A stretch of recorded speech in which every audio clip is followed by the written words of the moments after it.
If you guys saw my latest market data recap, then you understand that this market is starting to heat back up.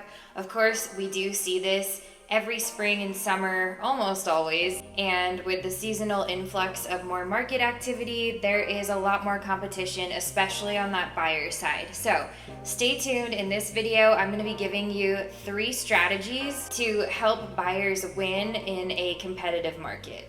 Before we dive in, if you guys could hit that like and that subscribe button, I'd really appreciate it, and that way you won't miss any of my upcoming content. The first one is a little trick that I like to use when I am submitting an offer, knowing that the listing agent is anticipating several offers or multiple offers, or already has other offers and is expecting more. One thing that you can do or have your agent do is set your expiration for your offer for very soon after you actually submit it. Now, you don't want to be offensive and you don't want to rub someone the wrong way, so it would be wise to have your agent, hopefully me, call the listing agent and ask, do you guys have anything coming up in the next couple days where you are meeting with the sellers, or is there something, sometimes something has to go through probate and people have to talk to an attorney, or there's all kinds of reasons why people may need more time to respond to your offer. But if they aren't up against any of those obstacles, a little trick that you can do is make your offer expire within 24 hours. That way, you're not giving a lot of other buyers an opportunity to get in and kind of compete with you. My second tip for making your offer more competitive and helping buyers to win in this now competitive market is to work with a local lender. You guys, I just cannot emphasize this enough. It matters who you work with for so many reasons, but the first of them, in my opinion, is if a listing agent and the sellers are evaluating 2 identical offers, and the only difference is that one buyer was pre-approved by a local mortgage lender that is reputable in the community, that perhaps the seller's agent has worked with at a certain point in time, versus a buyer whose pre-approval comes from one of the online mortgage lending companies like Rocket Mortgage. It's hands down gonna be an easier, smoother transaction when the agents can actually get in touch with the lender to ask questions, to get documents, to make sure everything is happening in a timely fashion.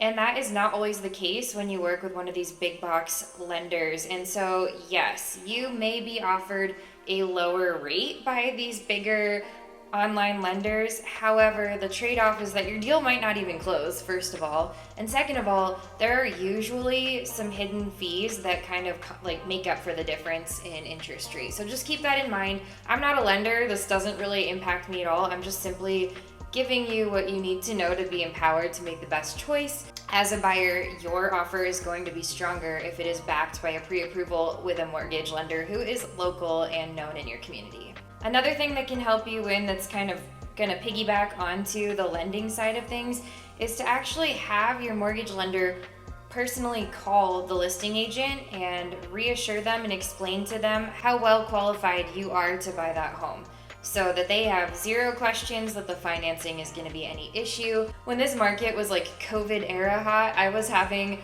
my mortgage lending partners call listing agents all day. I mean, it was just one thing that you can kind of do to level up against somebody else who's writing a very similar offer. You can also, and I always do this, sorry lenders, but I always put your cell phone number in the body of the email when I submit the offer and say, hey, if you have any questions, do feel free to reach out to my lending partner. They'd be happy to inform you of how well qualified my client is to purchase this home. It's just one thing you can do to kind of put everyone at ease. And my last tip, number 3, for making your offer stand out or kind of give you a competitive edge in a hot market as a buyer, is to have your agent call the listing agent and find out what's really important to the sellers. Is it a short timeline? Is it a long timeline? Is it that certain items need to stay as part of the sale because they don't want to move? Maybe they're moving far away. Or is a lease back important? There are so many things, and just life stuff that comes up when you buy or sell property.